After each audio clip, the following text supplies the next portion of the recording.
Sejahtera Malaysia, salam sejahtera, selamat pagi, selamat hari Selasa. Apa kabar kamu semua? Terima kasih kerana terus bersama dalam channel ini. Pastikan kamu komen, tekan butang subscribe, like dan share. Banyak lagi pendedahan yang kita mau kongsi.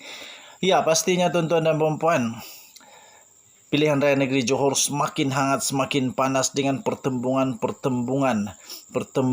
di antara parti-parti yang pasti bertarung hebat di dalam pilihan raya negeri Johor. Ditambah lagi dengan dua watak utama di dalam politik negara Malaysia. Kedua-duanya bekas Perdana Menteri. Pastinya Tun Dr. Mahathir Mohamad dan juga Datuk Seri Najib Tun Razak yang memang diketahui oleh seluruh Malaysia, semua pencinta politik di Malaysia, pencinta keamanan dan demokrasi di Malaysia pasti mengetahui bahawa mereka berdua ini memang tak sebulu. Sebelum kita mulakan, kamu tolong komen. Okey, baik.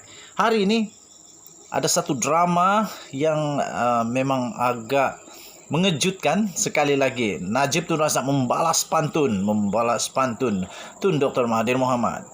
Baru-baru ini kita tahu Tun Dr. Mahathir Mohamad telah menghantar satu surat pertamanya kepada pengundi-pengundi di Johor mengatakan bahawa sebenarnya pilihan raya negeri Johor itu hanya untuk memperkasakan, memperkuatkan, memperkukuhkan kedudukan kluster mahkamah.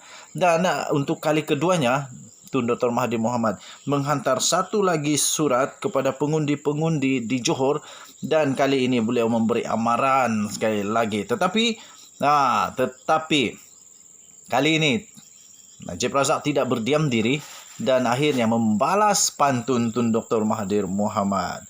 Okey, dalam surat yang kedua ini Tun Dr. Mahathir Mohamad memberi amaran sekiranya Najib kembali berkuasa, negara akan dikuasai dan ditadbir oleh seorang kleptokrat daripada kluster mahkamah. Ahli Parlimen Langkawi itu mendakwa Najib masih tidak malu dan sedang berusaha untuk mengembalikan kekuatan politik kerana percaya apabila memegang kuasa politik beliau dapat lepas daripada hukuman. Malah, kata Tun Dr. Mahathir Mohamad, sebenarnya tidak ada dendam peribadi di antara dia dan juga Najib. Okey, walaupun begitu, akhirnya melalui satu surat ataupun satu hantaran terbaru daripada Datuk Seri Najib Tun Razak, beliau telah mendedahkan satu pendedahan yang amat mengejutkan, di mana drama di antara beliau dan juga Tun Dr. Mahathir Mohamad, iaitu ungkit-mengungkit, dedah-mendedah berlaku. Kali ini Datuk Seri Najib Tun Razak mendedahkan bagaimana kegiatan Tun Dr. Mahathir Mohamad ketika Datuk Seri Najib Tun Razak menjadi Perdana Menteri. Okey. Najib melalui satu hantaran terbarunya di Facebook beliau pada Ahad yang lalu telah memberikan respon terhadap satu surat berkenaan dengan turut mendakwa bahawa sebenarnya Tun Dr. Mahathir Mohamad selalu memberikan tekanan kepada beliau untuk menyokong projek-projek kroni ahli Parlimen Langkawi itu sewaktu menjadi Perdana Menteri. Okey, kata Datuk Seri Najib Tun Razak, kata Datuk Seri Najib Tun Razak dalam tulisannya, katanya mungkin dia, iaitu Dr. Mahathir, pernah tekan Pak Lah Tun Abdullah Ahmad Badawi untuk sokong saya. Tapi masalahnya ialah selepas saya jadi Perdana Menteri, kata Najib Razak, Tun asik tekan saya untuk sokong projek-projek kroni kamu pula. Tambah Najib Razak lagi, bila saya tolak, Tun meroyan pula dan mula mencorak langkah untuk berkomplot dengan Tan Sri Muhyiddin Yassin untuk jatuhkan saya pada tahun 2014 sebelum 1MDB menjadi isu. Anak Tun sendiri yang mengaku ini di mahkamah dan kantoikan kamu serta Muhyiddin, tulis Najib Razak. Sebelum ini dalam surat pertama Dr. Mahathir, beliau menasihatkan rakyat Johor supaya tidak mengambil ringan mengenai PRN Johor selain berpandangan ia akan memberi kesan besar kepada pilihan raya umum ke-15 yang akan datang. Okey, jadi kemudian Najib Razak, dengan susulan daripada itu, Najib Razak memberikan respon terhadap surat tersebut dengan mengatakan bahawa Dr. Mahathir kembali meratib nama beliau selepas menjalani rawatan di Institut Jantung Negara baru-baru ini. Kata Datuk Seri Najib Tun Razak, katanya, dia kembali ratib nama saya. Dah.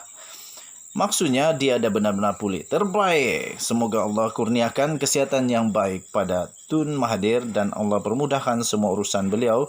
Katanya dalam satu hantaran di Facebook miliknya baru-baru ini. Okey. So, memang ada satu lagi. Ini memang pun amat mengejutkan juga. Nah, dalam pada itu Tun Dr. Mahathir Mohamad menulis, sebenarnya tidak ada dendam dengan antara dia dan juga Najib. Perlu diingatkan ketika skandal 1MDB memuncak, adik Najib sendiri iaitu Tan Sri Nazir Razak sendiri telah datang menemui saya, meminta saya lakukan sesuatu kerana wang berbilion telah hilang dan keadilan belum lagi dicapai terhadap jenayah tersebut. Nazir menulis dengan panjang lebar mengenai skandal 1MDB dan jenayah-jenayah yang dilakukan oleh abangnya. Tulis Nazir disebabkan perasaan malu keluarganya begitu bersalah. Banyak lagi ditulis Nazir yang mendedahkan skandal Najib ini secara terperinci, kata Tun Mahathir dalam surat tersebut pada Sabtu yang lalu. Dr. Mahathir turut mengakui beliau sebenarnya malu untuk meratib nama Najib yang terpalit dengan tuduhan penyelewengan dana negara. Namun berbuat demikian bagi memastikan ahli Parlimen Pekan itu tidak kembali berkuasa. So, seperti yang saya cakap tadi, memang kali ini memang panas, ungkit-mengungkit, dedah-mendedah. Dan kali ini pula Najib Razak pula diserang oleh Tun Dr. Mahathir Mohamad. Jadi sekarang ada beberapa berpenjuru. Mahathir serang Najib, lepas tu Muhyiddin serang Zahid. Jadi serang menyerang. Tapi biasalah, itu berlaku dalam politik. Memang biasa berlaku. Okey, jadi kerana itu saya punya nasihat kepada YB, kepada MP, kepada menteri, kepada siapa saja yang berkuasa. Berhati-hatilah ketika memegang kuasa. Saya mengingat kata-kata seorang tokoh pemimpin dunia. Katanya, great power come from great responsibility. Kuasa yang besar datang daripada tanggungjawab yang sangat besar juga. Okey, dengan itu bagi saya, okey, politik memang begitu, tapi tolonglah para YB semua yang berkuasa nanti, tolonglah berlaku jujur. Peganglah amanah yang diberikan oleh rakyat jelata dengan jujur. Jangan setelah berkuasa suka-suka mau pakai, suka-suka mau guna wang rakyat dan sebagainya. Okey, so kita harap selepas pilihan raya ke-15 yang akan datang ini, kerana sudah ada kes-kes yang begini, maka YB akan lebih berhati-hati dengan penggunaan wang dan lebih telus, lebih transparansi dan lebih jujur. Malaysia kita punya. Apa pendapat kamu? Jangan lupa tekan butang subscribe, like dan share. Komen video ini banyak-banyak.